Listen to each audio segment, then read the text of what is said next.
প্রবাসী লাশের সাথে 10 লক্ষ টাকা দিয়ে দিচ্ছে ওই প্রবাসী কর্মীর কোম্পানি। ওই কোম্পানিতে একটা না 7 বছর সে কাজ করছে। সে 3 বছর থেকে পরিবারের মানুষকে বলছিল, আম্মা আমি দেশও যাই, তোমরা দেখে আবার একটার পর একটা ঝামেলা নাকি ওনার পরিবারে লাগেই থাকতো। সে দেশে ফিরলো ঠিকই, কিন্তু কাফন বন্দি হয়ে। আসলে প্রবাসীদের ভাগ্যে এমন অনেক দুর্ঘটনা ঘটে যায়। টাকার জন্য পরিবারের মানুষ সব সময় প্রবাসীদেরকে চাপ দিতে থাকে, মানসিকভাবে যন্ত্রণা টেনশন দিতে থাকে।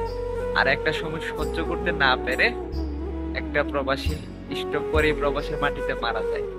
এমনই এক ঘটনা ঘটেছে এক মালয়েশিয়া প্রবাসীর সাথে বাংলাদেশের চট্টগ্রাম ওনার বাড়ি।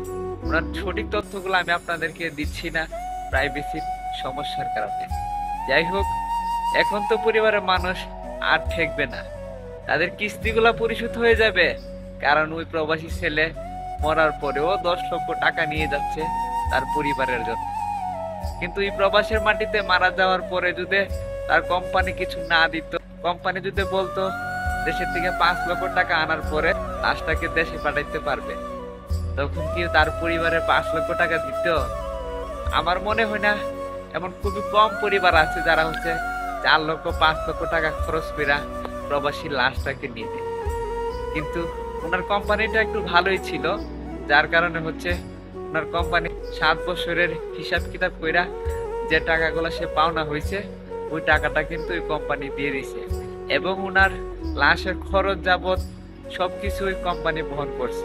লাশের প্রতি কেজিতে 25 টাকা করে কিলো নেই। তো তার বডি অনুসারে যত টাকা খরচ আসে প্লেন ভাড়া সহ ওইগুলা সব মিলে কোম্পানি কিন্তু বহন করতেছে। খুবই খারাপ লাগলো, প্রবাসীটা দেশে ফিরতে পারলো না জীবিত অবস্থায়। এমন হাজারো মায়ের সন্তানরাই প্রবাসে মারা যাচ্ছে শুধুমাত্র পরিবারের বিভিন্ন দুশ্চিন্তা টেনশনের কারণে।